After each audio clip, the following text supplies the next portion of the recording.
Well, you mentioned something on LinkedIn of a specific post that kind of gives this short-term versus long-term thought process and authenticity, and how it's ingrained and intentionality into your companies and your portfolio and your team.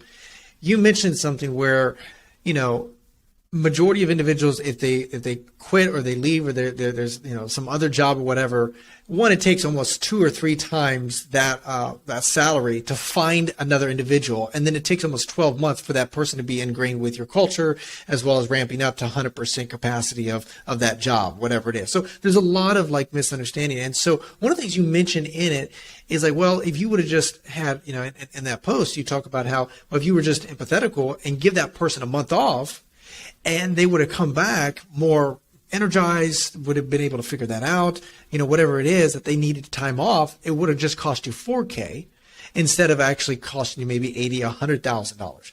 And I think what I find so interesting about the way you think is you think in a holistic picture, and you're not measuring KPIs based on performance per se of, hey, what are we doing this month, this quarter, but you're looking at the longer term vision of, hey, you know what? If I just give this person a month off, let them recharge, they come back, they're energized, they're excited, they went through whatever they needed to go through, right? Being empathetical. And then saying, now I've got 12 months or 11 months of really amazing activity, et cetera. So the way you think about that is intriguing. So my question, Jess, is where did that come from? Was that some of your mentors? Was that the environment that or was it also kind of stemmed from this devastating situation that happened in your life?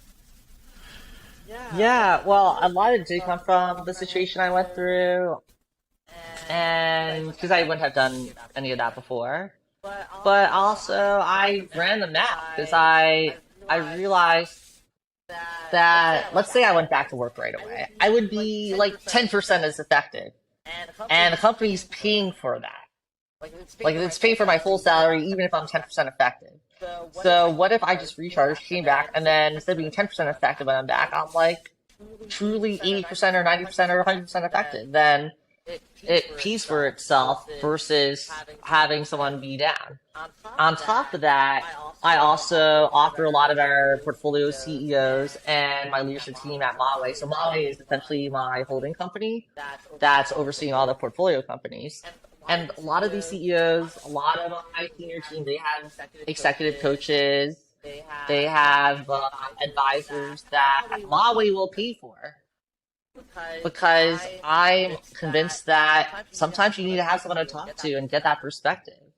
And the key task for that person is to help the executive figure out how to enjoy the work, how to enjoy the process, and make this sustainable. Because this is a marathon, not a sprint. And I think I have more credibility saying that to any of them now versus, 10 years ago. If I didn't have any success, then I'd be like, oh, okay, well, I shouldn't listen to you. I should just work my ass off, right? And look, I still work really hard. I still work on weekends. I still work late at night. And I'm not working a 40-hour week. I'm still working a 65-plus-hour week personally. And there's a way to do that sustainably and where it's fun. It's not like 40-hour week, 9 to 5, just chill out or hustle until you're burned out. There is actually a compromise to be had in between. And I was so tired of having VCs and investors who never run companies, by the way. They're just professional investors saying, you must hustle, you must work, you're not working hard enough. And having to, make yourself look a certain way as an entrepreneur in order to get their validation and their money because you want to look good so they invest in your company. It's just like, I'm trying to make it so that you don't need to pretend to be someone you're not.